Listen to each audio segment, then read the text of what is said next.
En el nombre del Padre, y del Hijo, y del Espíritu Santo. Amén. Ven, Espíritu Santo, llena los corazones de tus fieles y enciéndeles el fuego de tu amor. Envía, Señor, tu Espíritu, y todo será creado, y se renovará la faz de la tierra. Espíritu Santo, fuente de luz, ilumínanos. En el nombre del Padre, del Hijo y del Espíritu Santo. Amén. Queridos hermanos, cuando nosotros leemos el último de los libros, el libro del Apocalipsis, dice en su capítulo número 22, consta de 22 capítulos del Apocalipsis, en su versículo número 20, son de hecho únicamente 21 versículos del capítulo 22, que es el último, pues el penúltimo el penúltimo versículo del último capítulo de toda la Biblia, dice así: dice el que da testimonio de todo esto, sí, vengo pronto, amén, ven Señor Jesús. Y concluye diciendo que la gracia del Señor Jesús sea con todos, amén. Pero vean esa expresión, amén, ven Señor Jesús. Es una palabra que seguramente hemos escuchado distintas ocasiones, que se dice Maranatá. Y esa palabra yo creo que sí la hemos oído varias veces en nuestra iglesia, Maranatá. Se puede decir Maranatá o Marán-atá. Y cuando decimos Maranatá es ven Señor. Y cuando decimos Marán-atá es el Señor viene.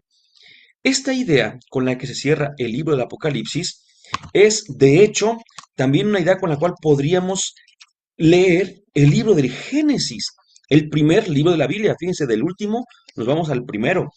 Porque si ustedes se acuerdan, en el capítulo número 3 cuando es el relato de la caída, la famosa caída, cuando está Eva y de repente llega la serpiente y la seduce y luego Eva hace que Adán también coma, llega Dios, empieza a platicar con ellos y de repente ve lo que ha pasado y entonces allí hace lo que de momento voy a llamar así, promesas y maldiciones. Pero la promesa que encontramos en el capítulo 3, versículo 15 del libro del Génesis, es una que justamente dio como una columna vertebral. Dice, enemistad pondré entre ti y la mujer, entre tu linaje y su linaje. Él te pisará la cabeza mientras acechas tú su calcañar. Y este versículo es el que llamamos el protoevangelio, el primer evangelio, la primera buena noticia, pero no es una noticia en presente, sino que anuncia un futuro. Por eso digo que es una promesa. Dice que el linaje de la mujer va a pisar la cabeza de la serpiente, que representa todo el mal, ¿verdad? Entonces, cuando estamos leyendo esto, nos damos cuenta de que, una vez más, tenemos esa sana, bonita, preciosa tensión entre el hoy y el mañana. ¿Por qué? Porque no, yo creo que, fíjense que hay ocasiones en las cuales olvidamos que todo tiene una razón de ser y que cuando reducimos a una sola dimensión, justamente estamos simplificando algo que no se puede simplificar. Voy a decirlo así rápidamente. Seguramente algunas veces hemos escuchado lo siguiente: el pasado ya pasó, no lo puedes cambiar; el futuro todavía no es, ni te preocupes por él; el presente es lo único que tienes. Y así dicen, por eso se llama presente, porque es un regalo. Bueno, son frases de Facebook, son frases de WhatsApp, son frases así que de momento nos animan y todo esto. Sin embargo, tenemos que entender que el cristiano vive en una sana tensión. También tengo que adjetivarlo con el término sana a la atención, porque si yo digo una tensión, en nuestros días la tensión no es muy bien vista. Pero yo quiero poner el ejemplo más bonito que tenemos, y es el de la música. En mi caso, que me encanta tocar guitarra, pues las cuerdas de guitarra tienen una tensión en un puente y en otro, en el clavijero, van las clavijas, ahí está un puentecito, y ahí está la cuerda tensada, hay una tensión. Y si yo la tenso muy poquito, suena muy aguado y muy feo. Si yo la tenso de más, corro el riesgo de romperla. Pero si yo la tenso en su justa sintonía, por así llamarle, da música.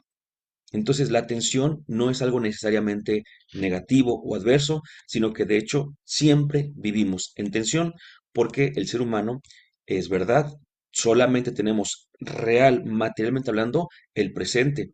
Pero el cristiano, a diferencia del ser humano que podría únicamente ver su presente, el cristiano también ve hacia dónde va.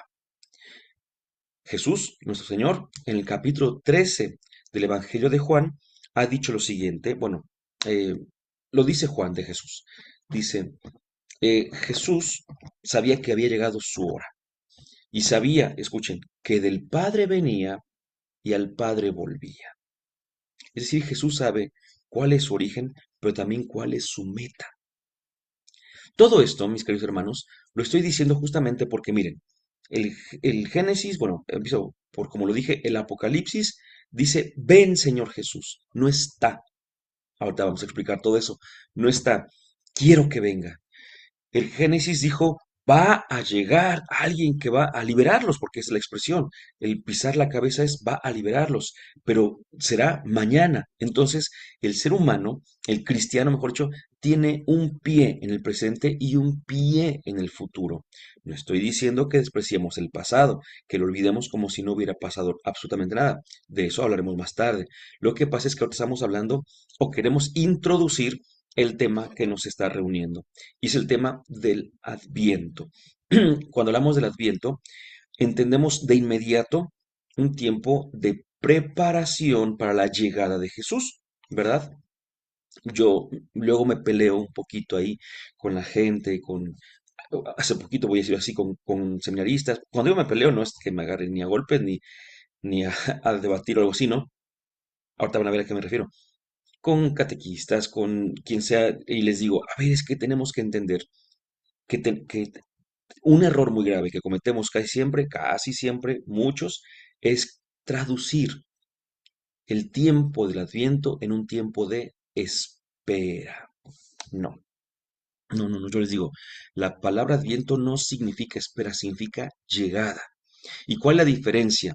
Pues mira, yo de verdad que cuando pongo ejemplos trato de poner los más sencillos posibles.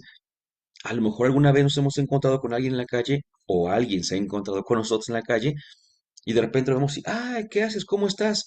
Pues nada, aquí estoy esperando. ¿Y qué esperas? Pues que abran aquí el negocio porque en el horario dice que lo abren a las 10, ya son 10 y cuarto y no llega nadie. Pues aquí estoy esperando. Ah, pero mientras llega la persona del negocio, ¿qué haces? Pues aquí me entretengo con el teléfono, mando mensajes, adelanto otras cosas. Muy bien, pero ¿qué haces con respecto al negocio? No, pues nada, tengo que esperar a que llegue.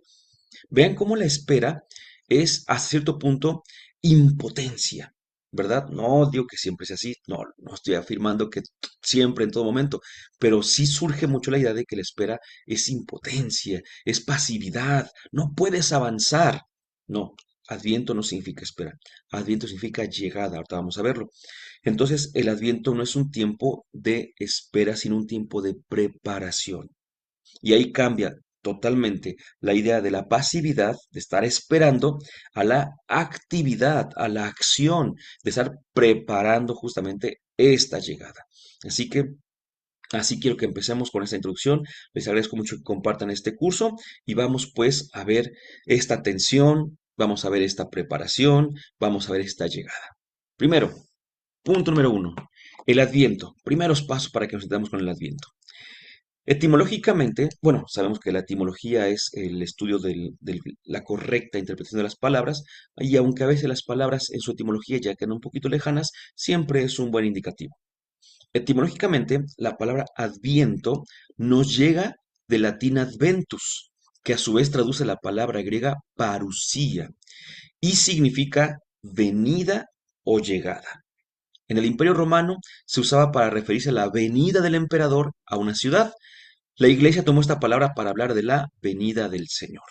Eso es súper precioso. A ver, vamos por partes. Primero, recordemos que a nosotros las palabras, aunque tengan un trasfondo griego, nos llegan generalmente de latín. No digo que totalmente, ¿no? De hecho, pues ya ven que tenemos, luego en mis tiempos teníamos una materia que se llamaba etimologías grecolatinas, porque el español tiene un más de 90% de sus palabras tienen raíces o griegas o latinas. Sin embargo, muchas palabras griegas se tradujeron a latín y nos llegan así, en latín o latinizadas. ¿Cuál es la diferencia? En latín, por ejemplo, nos llega adviento de advento, nos llega del latín, pero hay unas palabras que nos llegan latinizadas. Em, ¿Qué significa esto? Que del griego nada más como que las acoplan un poquito al latín y ya nos llegan a nosotros. Em, Esto ya sabemos por qué, que el Imperio Romano, perdón, el Imperio Romano estuvo después del Imperio Griego, y entonces el Imperio Romano como que absorbió parte del Imperio Griego en ese sentido, lingüísticamente hablando, y nos llega por eso esta mezcla muy bonita, ¿verdad? Es muy bonita. Se le llamaba entonces Adviento a la venida o llegada del emperador a un lugar, a un pueblo, tomando en cuenta, por supuesto, que esto implica gran alegría. Eso hay que tomarlo en cuenta, porque eh, sabemos que en algunos momentos los emperadores pues no eran bien vistos, por supuesto, y entonces decían, viene el emperador, uy, no, qué terrible. No, no, no. Entonces Adviento era, era algo bien visto.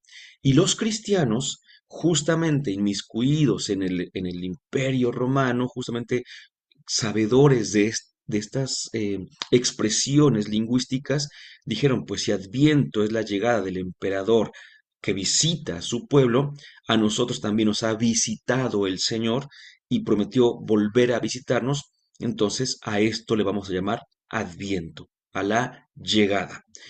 Y curiosamente, a mí me gusta mucho decirles que, aunque nos llega de latín, su antecedente es el griego parusía, porque yo estoy casi seguro que la mayoría de nosotros hemos escuchado la palabra parusía, pero probablemente cuando la hemos oído, hemos escuchado que parusía significa la segunda llegada del Señor. Y aquí viene el asunto. Así lo expresamos, ¿eh? Cuando va a acabar todo y se va a poner o imponer su reino y ya, órale, todo para adelante, ¿no? No es que esté mal, no es que esto sea un error, pero tenemos que entender que le hemos cargado un sentido negativo, terrible, a la palabra parusía. La parusía, no, no, la llegada del Señor, porque pareciera que es lo peor, pero no, no tiene nada que ver, es al contrario, es lo mejor que nos puede pasar. Sí, dice uno, pues se va a acabar la vida como la conocemos, pues por supuesto, pero vamos a tener una vida mil veces mejor. Así que en ese sentido, y no mil veces mejor, ¿qué digo mil veces mejor? Millones de veces mejor. Lo que pasa es que no la conocemos. Entonces, como no la conocemos, no la hemos experimentado así 100%, entonces no sabemos, no podemos compararla, ¿no? Y lo mejor que conocemos es esta vida. Por tanto, y eso nos pasa justamente cuando hablamos de la vida eterna y decimos, no, pues ya están mejor que nosotros, ¿no? Pero aún así, como que le dudamos, por así decirlo. A veces es cuestión de esa sana y bonita ignorancia que tenemos de las cosas divinas. Pero eso también nos complica un poquito, porque a veces no nos queremos ir, ¿verdad? A veces decimos, no, no, es que me falta mucho y tengo tantos planes y ¿por qué me voy a ir? Pues es que a donde vayamos, que primero Dios será a su presencia, pues los planes que tenemos no nada más se van a realizar, sino que van a llegar a una plenitud increíble. Entonces, pues bueno, cuando se habla, todo esto para decir que cuando se habla de la llegada del Señor, no debemos temer, debemos estar muy felices, porque se habrán cumplido las promesas de que desde el Génesis se venía escuchando, aunque ya se cumplieron, por supuesto, y se cumplirá lo que el Apocalipsis dice, ven Señor Jesús, ¿no? Pues ahí está, esa llegada del Señor, esa es la que llamamos Adviento. Pero se estarán dando cuenta de que estoy hablando mucho de un Adviento como que hacia adelante, ¿verdad? El futuro y demás, pero acabo de decir que justamente dije, ya se cumplió. Bueno, ¿cómo? ¿Qué es esto? Bueno, pues pensemos en la palabra parusía, porque a veces, yo me acuerdo que así me la enseñaron a mí hace muchos años, me decían, la parusía es la segunda y definitiva llegada del Señor. En la primera llegó hace 2000 años, siempre cerramos en 2000, no se preocupen, hace 2000 años, pero la siguiente será en el fin del mundo. Entonces son las dos venidas y por eso nos daba tanto miedo, porque la parucía era esta llegada del Señor ya en su gloria y demás. Es cierto, pero ya con lo que estamos diciendo. Por eso el sentido teológico del Adviento contempla tres llegadas o venidas de Cristo. Desde San Bernardo de Claraval lo escuchamos y actualmente, de hecho, ahorita voy a decir dos cositas rápidas antes de leer. Es que hay un texto que a mí me gusta mucho y que se os he compartido en otros momentos, que se llama Directorio sobre la Piedad Popular y la Liturgia. Y en ese directorio viene pues todo el desarrollo del año litúrgico y evidentemente ahí viene pues el Adviento, por supuesto, ¿no? Y ahí justamente nos habla de estas tres llegadas, de estos tres Advientos. ¿Cuáles son? A ver, la primera venida, primera llegada o primer Adviento es de Jesús en la encarnación en Belén. La segunda llegada, segunda venida o segundo Adviento, o dice aquí la venida intermedia, era de Cristo que viene hoy a nuestras vidas mediante la gracia. Pensemos rápidamente en los sacramentos. Pues obviamente cuando decimos, ¿está Cristo aquí con nosotros, sí o no? Pues sí, ahí en el pan, ahí está Jesús. En el vino, ahí está Jesús, completo, ¿verdad? Entonces todos los días está llegando, ¿verdad? Todos los días está viniendo. Y por último, la segunda venida, por eso aquí le podemos llamar segunda venida, ¿ya vieron? En el texto que yo les mencionaba ahorita, se habla de la tercera, pero es que a la intermedia le llaman segunda y a la segunda le llaman tercera. Son tres en total, ¿no? La venida segunda es su retorno glorioso al final de los tiempos. Como decimos usualmente, y esto es importante también porque a veces solamente pensamos en las que yo estaba diciendo, justamente, en la de la antigüedad y la de el futuro, ¿no? En la antigüedad decimos que Cristo ya vino hace 2000 años en la humildad de la humanidad, pero en la segunda venida vendrá en la majestad de su gloria, de su divinidad. Sin embargo, no hay que olvidar que constantemente el Señor está llegando. Una de las definiciones más sencillas, pero muy sencilla, que casi dirían algunos, pues no dice nada, pero creo yo que nos ayuda mucho y para mí sí dice algo, es ¿qué es el reino de Dios? Cuando preguntan, ¿qué es el reino de Dios? Bueno, pues el reino de Dios, una definición así básica, primaria, sencillísima, el reino de Dios es donde Dios reina, ¿sí? El reino de Dios no es un lugar, no es un tiempo, sino es el corazón de los hombres en los que el Señor es el rey. Entonces ahí está su reino, ¿verdad? No nos referimos obviamente al reino del que se habla en el Padre Nuestro, pero sí nos referimos a una acción concreta y lo digo porque si yo afirmo que el Señor está reinando en mi vida, entonces el Señor está aquí, está presente, ha llegado, ¿verdad? Ese es el punto. Si hablamos de tres llegadas que aquí las ponemos como primera, intermedia y segunda, pero también se puede ver como primera, segunda y tercera. Primera, en el pasado, hace 2000 años, números cerrados, allá en Tierra Santa, Jesús que vive con sus padres. La última, en el futuro, cuando venga en su gloria y cuando transforme todo. Pero la intermedia, la tercera de las que estoy diciendo, la segunda en la línea temporal, es la llegada de Jesús todos los días a nuestras vidas. Seguimos entonces, seguimos. Recordamos que si quieren, vayan apuntando por favor sus preguntas porque al final tendremos nuestra sesión de preguntas y respuestas. Y pues bueno, una segunda cuestión, origen histórico del Adviento y su evolución. Eso es importantísimo por lo siguiente. Mucha gente, eh, fíjense, nos critica, por así decirlo, ¿no? Nos critica como católicos, nos critican porque hacemos muchas cosas, dicen ellos, que no vienen en la Biblia. Mira, les voy a decir una cosa muy sencilla. No podemos eh, verificarlo, pero sí podemos razonarlo. Cualquier, escuchen esto, cualquier creencia cristiana, cualquier denominación, mejor dicho, cristiana, que se encuentra con la Biblia y empieza a leer la escritura, ¿ok? Y la hace suya, y esta denominación cristiana avanza, avanza, les puedo asegurar, sin temor a equivocarme, que en 2000 años vivirían su fe de una manera bien distinta a como la vivieron el primer día. Esto no es malo, esto es una evolución totalmente natural y humana. Las cuestiones protestantes a veces nos critican mucho porque dicen, es que eso dónde viene en la Biblia.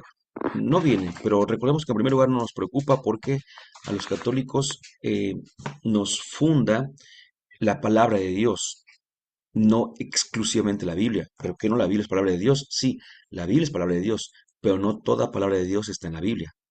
Recordemos esa frase magistral del Papa Francisco que decía, la palabra de Dios precede y excede la Sagrada Escritura. Es decir, antes de que hubiera Biblia, había palabra de Dios. A una vez que hay Biblia, hay más palabra de Dios. Entonces, dicen los protestantes, es que ¿dónde viene la Biblia? Porque para ellos todo es Biblia. La palabra de Dios para ellos está únicamente, por así decirlo, no estoy exagerando, pero únicamente está en la Biblia. Para nosotros no. Nosotros decimos que la palabra de Dios está en la Biblia, pero también está en la iglesia, en la tradición oral. La Biblia es la tradición escrita. Entonces, eh, este punto es lo que a nosotros nos dice. Y si no está en la Biblia, ¿por qué lo hacen? Porque no estamos nosotros obligados a seguir directrices estrictamente de la Biblia, sino que sabemos que el Espíritu Santo nos acompaña y ese Espíritu nos va ayudando a entender el mensaje y esta ayuda también nos impulsa a practicar nuestra fe de una manera muy concreta. Todo esto para decirles lo siguiente.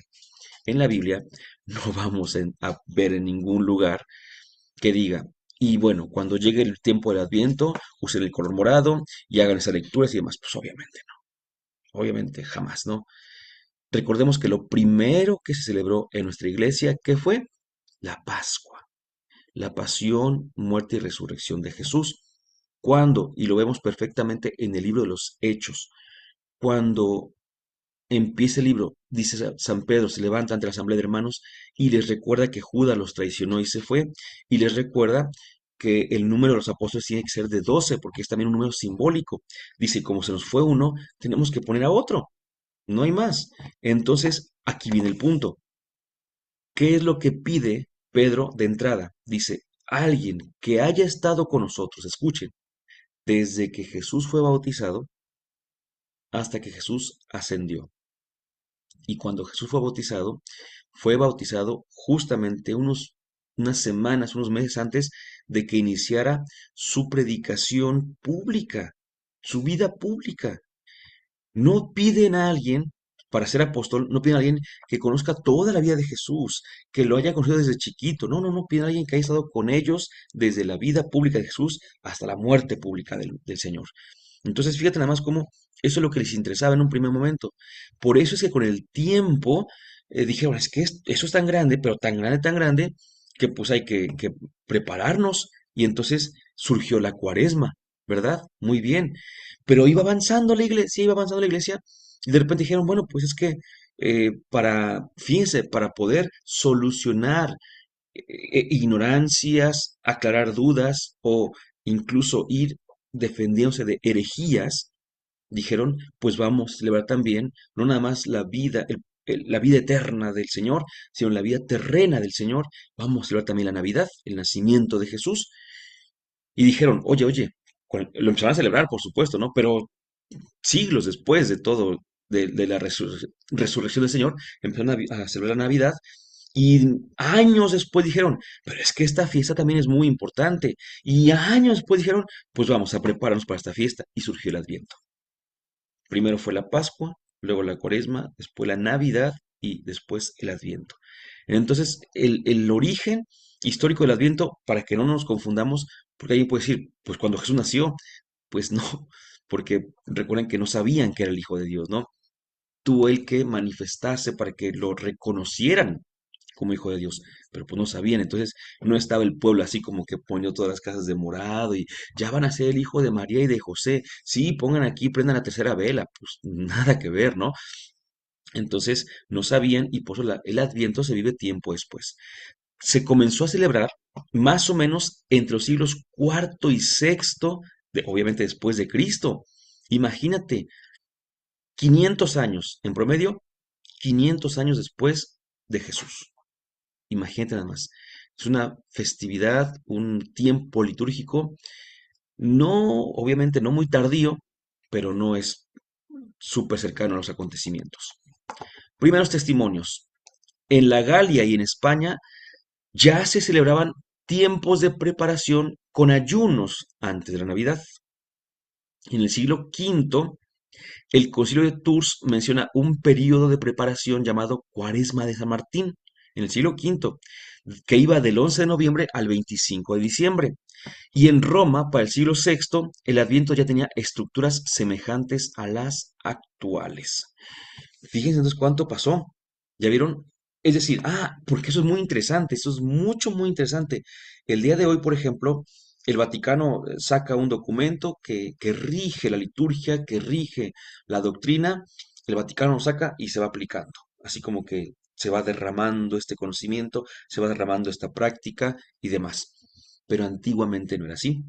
A pesar de que en la famosa pentarquía, es decir, los 5 centros donde había como que líderes de la iglesia, a pesar de que ya desde la antigüedad el lugar, el obispo de Roma tenía una predilección, una prevalencia sobre los demás obispos, a pesar de eso, pues eran también como independientes.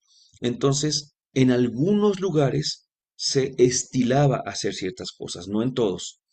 Con el tiempo, esto que se usaba en un lugar se empezó a usar en otro, y luego en otro, y después dijeron, pues vamos a hacerlo todos. Fíjate, la gran diferencia. De una vivencia en común se hace una orden, por así decirlo. Actualmente es de una orden, de una regla, se hace una vivencia que trata de ser una vivencia en común. Por eso es que dice aquí, para que lo entendamos, por eso lo explico, que en la Galia, en España, la Galia es donde actualmente es Francia, por supuesto, ya ven que están pegaditos España y Francia, allí en esa zona, hasta el oeste, por así decirlo, hasta el occidente de Europa. Se celebraba un tiempo de preparación. Pero en Tours, un poquito también más para acá, también por ahí anda cerca de Francia y demás, menciona un periodo de preparación. Y ya después en Roma, más para acá todavía, este, se empieza también a celebrar. Pues llega un tiempo en el que dicen, pues vamos a unificar criterios y vamos a celebrarlo de esta manera.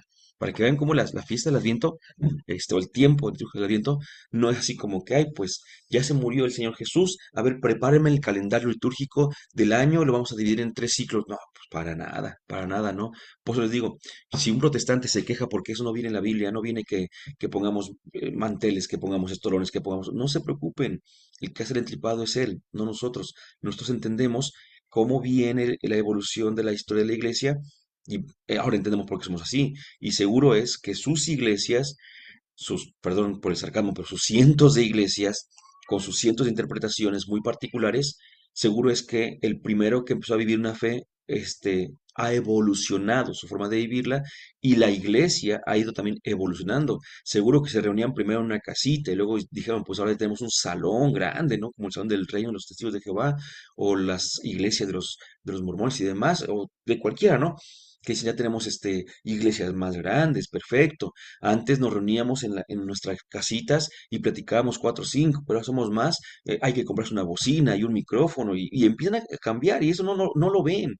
Y me van a decir, pero es que eso no es esencial. No, no es esencial en absoluto, pero es una forma de que entendamos que va evolucionando nuestra misma forma de vivir la fe, porque así como pasa en lo material que no cambia la fe, así también pasa dentro de la vivencia espiritual interior y que se manifiesta a través de cómo disponemos los lugares, las oraciones y nuestra misma actitud. Bien, ¿cuál era el propósito original del Adviento? Ayunar, orar y prepararse espiritualmente para la encarnación y la segunda venida de Cristo.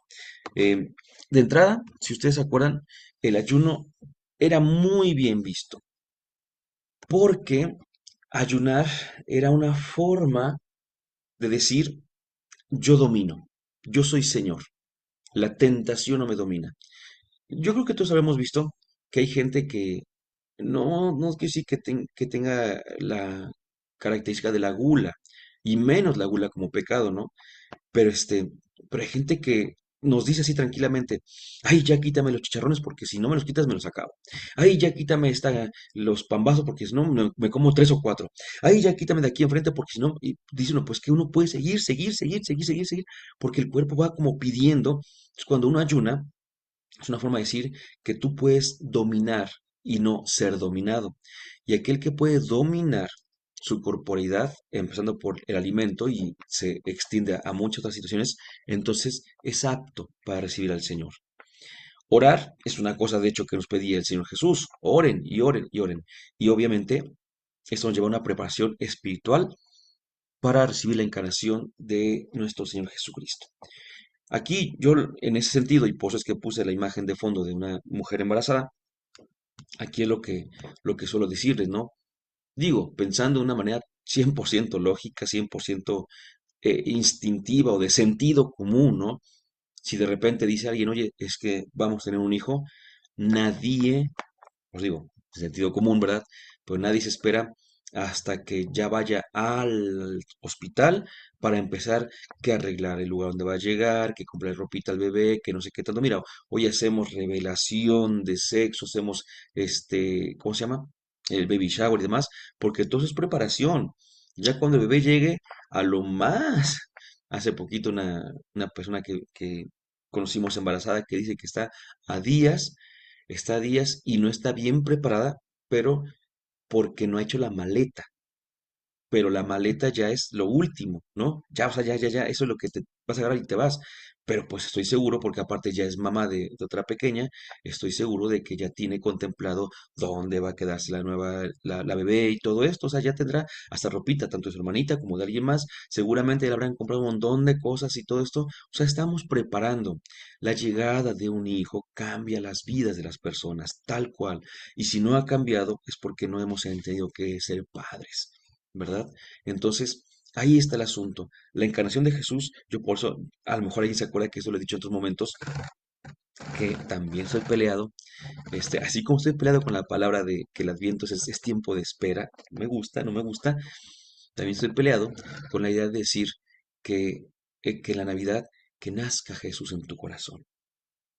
Es que no está mal, tampoco está mal. Así como el Adviento propiamente no está mal que digamos que es espera, siempre y cuando entendamos que es espera activa y no espera pasiva.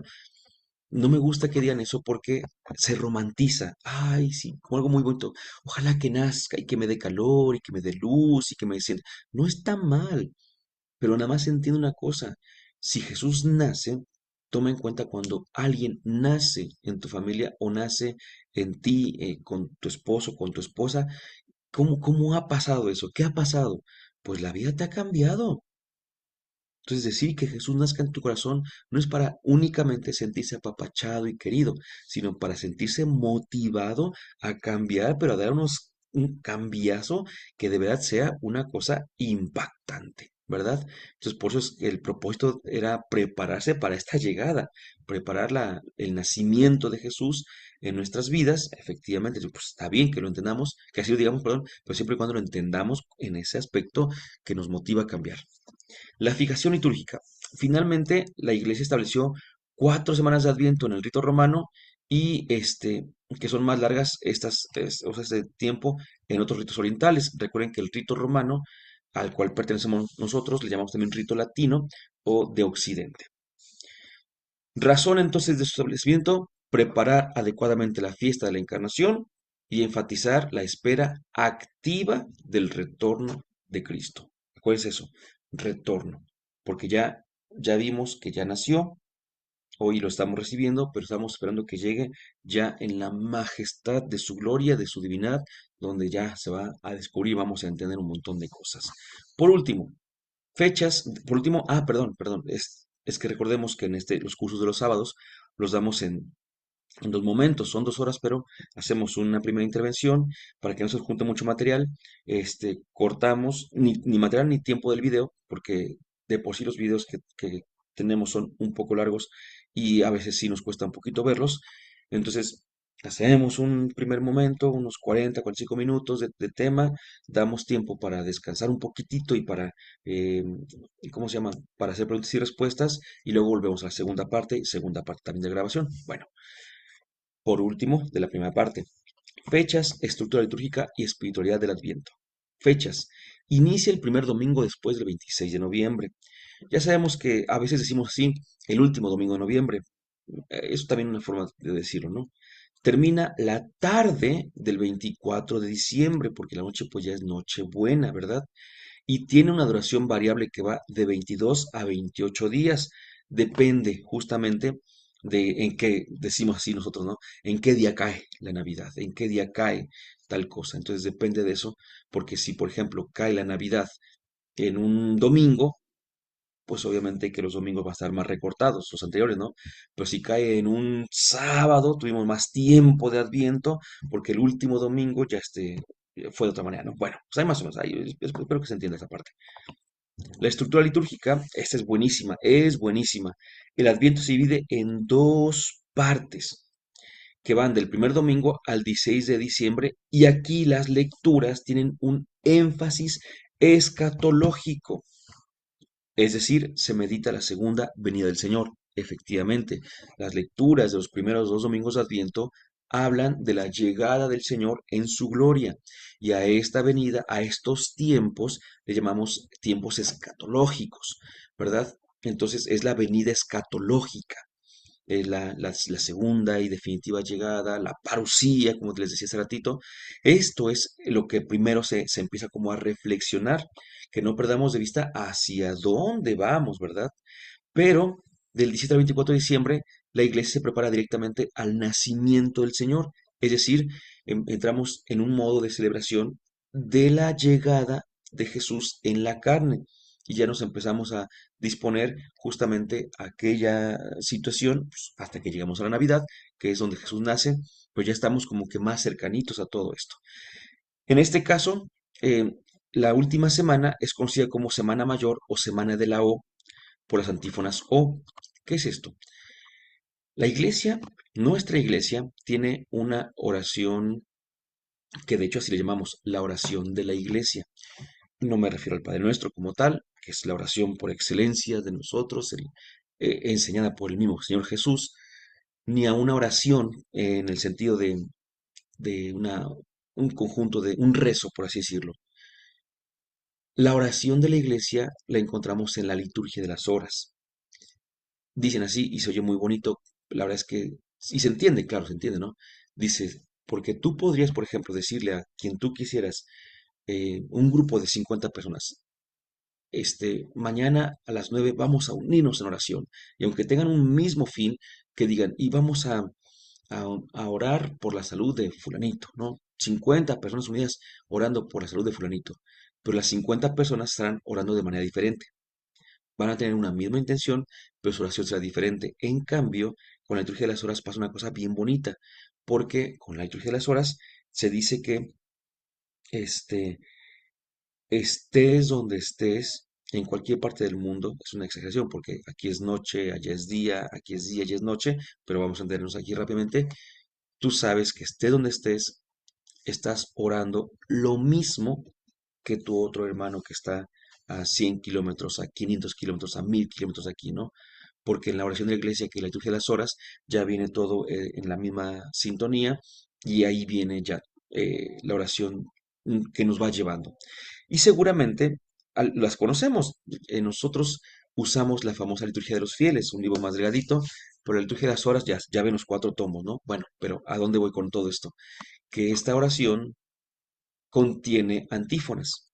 Y en la última semana se hace una lectura de unas antífonas que todas empiezan con O en latín, una O tal cual, pero que se traduce al español como OH, es un O de O, así de asombro, de maravilla, ¿no? Entonces por ahí viene Oh Señor, o raíz, o Salvador y demás, ¿no? Entonces a estas antífonas que empiezan con O se llama las antífonas de la O, ¿verdad? O las antífonas O. Y por tanto la semana que las incluye es la semana de la O. A eso se refiere. Para cerrar esta primera parte, entonces, el color litúrgico, bien sabemos, es el morado, que simboliza la conversión. Por eso también se usa el cuaresma, porque nos invita a conversión. El tiempo de Adviento es un tiempo romántico, es un tiempo fuerte que nos invita a la conversión, pero también nos recuerda la vigilancia, es decir, estar atentos y la sobriedad. Ayer, por ejemplo, em, fui a hacer un trámite de esos que tienen su turno. Me dan mi turnito y entonces volteo y no había lugar donde sentarse. Y yo así como que, ay, ¿qué hago? Porque estaba yo bien cansado y llevaba la mochila pesadísima, ¿no? Y entonces vi que afuera había asientos y dije, ¡asu! pues a ver, y que voy al asiento y volteo y se veía ahí donde salen los turnos, ¿no? Y dije, pues aquí me quedo, pero dije, así pensé, pero si estando allá adentro resulta que uno luego se distrae por cualquier cosa y de repente se le va pasando su turno, ahora imagina estar afuera, ¿no? Hace 2, 3 años, si no me equivoco, pues hasta 4, pero yo creo que son 3 años, me invitaron a dar un curso de Adviento y era para catequistas, es decir, para gente de dentro de la iglesia. Y yo ahí les decía, me acuerdo mucho que les decía, vive tu Adviento.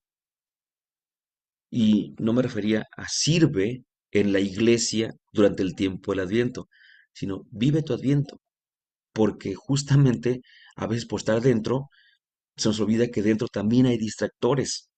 Dentro también nos ponemos mucho a pensar en los manteles, en los estolones, en tantas cosas que de repente dejamos de poner atención al Adviento. Y sí, servimos en el tiempo del Adviento y ayudamos a que otros tengan una buena experiencia. Y dice alguno, no falta el emprendedor que dice, oigan, pues para sacar para nuestra posada, ¿qué les parece si vendemos coronas de Adviento? Ya andan más preocupados por la venta de la corona de Adviento que por las lecturas que están allí en la misa o cosas así, ¿no? Entonces, justamente a eso me refiero. Cuando uno está dentro hay distracciones, cuando uno está afuera todavía hay que poner más atención. Por eso es que hay que estar vigilantes, vigilantes, porque llega el Señor. En mi caso, ayer llegaba el turno y si no estaba yo atento, entonces se me iba a pasar, ¿verdad? Y sobriedad, esta mesura, este bienestar, ¿verdad? Pero el tercer domingo, se llama Domingo de Gaudete, y porque estamos muy alegres por la próxima llegada del Señor, entonces ese domingo el color es el rosado. Em, Probablemente nadie o casi nadie de los que estamos en este momento haya visto al sacerdote con vestiduras rosadas. Es posible, pero es muy, muy difícil, ¿no? Generalmente usan el morado en todo el Adviento, menos en las fiestas, usan el color blanco, por ejemplo, la fiesta de la Inmaculada Concepción, o por ejemplo la Guadalupana, por ejemplo, ¿no? Este, no, la Inmaculada creo que usa azul también de vez en cuando. Pero bueno, este, y, pero lo vemos justamente en la corona de Adviento. Ya ven que tiene las velas moradas y hay una vela que es rosadita, esa es la que se prende en el tercer domingo. Incluso ya también, ya le están cambiando muchas cosas, pero ya hasta le ponen una blanca y esa la aprenden ya el día del nacimiento de Jesús, pero bueno, ya son agregados, ¿verdad? ¿Cuál es, por tanto, y para concluir, la espiritualidad del Adviento? Primero, vigilancia. Segundo, conversión. Y tercero, esperanza. Hay que estar muy atentos. A veces decimos, se me fue el año rapidísimo. Imagínate, si te fue el año, el mes, ¿cómo sería el mes? Los domingos, son nada más 4 domingos. ¿Cómo se nos va los 4 domingos? Se nos va rápido. Entonces hay que estar muy atentos porque si no, se pasa el tiempo y cuando nos damos cuenta ya vamos al segundo, tercer domingo de Adviento o tercero o cuarto domingo de Adviento y dices, ¿y qué he hecho? Nada, ¿no? ¿En qué me he sentido invitado a la conversión? ¿No? Y por último, ¿qué tanto a mí me da esperanza realmente recibir esto? ¿No? Platicaba con una persona, le decía, que a veces eh, la vida no nos da muchas esperanzas y entonces cuando tenemos que hacer que la esperanza nos dé vida, es necesario también a veces que nuestra esperanza nos dé vida. Dice el Papa Francisco, el Adviento nos invita a ensanchar el corazón, a dejar espacio a la sorpresa de Dios que a menudo llega por caminos inesperados. Dulce Madre, no te alejes, tu vista nos toma partes. Ven con nosotros a todas partes y nunca solo nos dejes. Ya que nos proteges tanto como la de la Madre, haz que nos bendiga el Padre, el Hijo y el Espíritu Santo. Amén.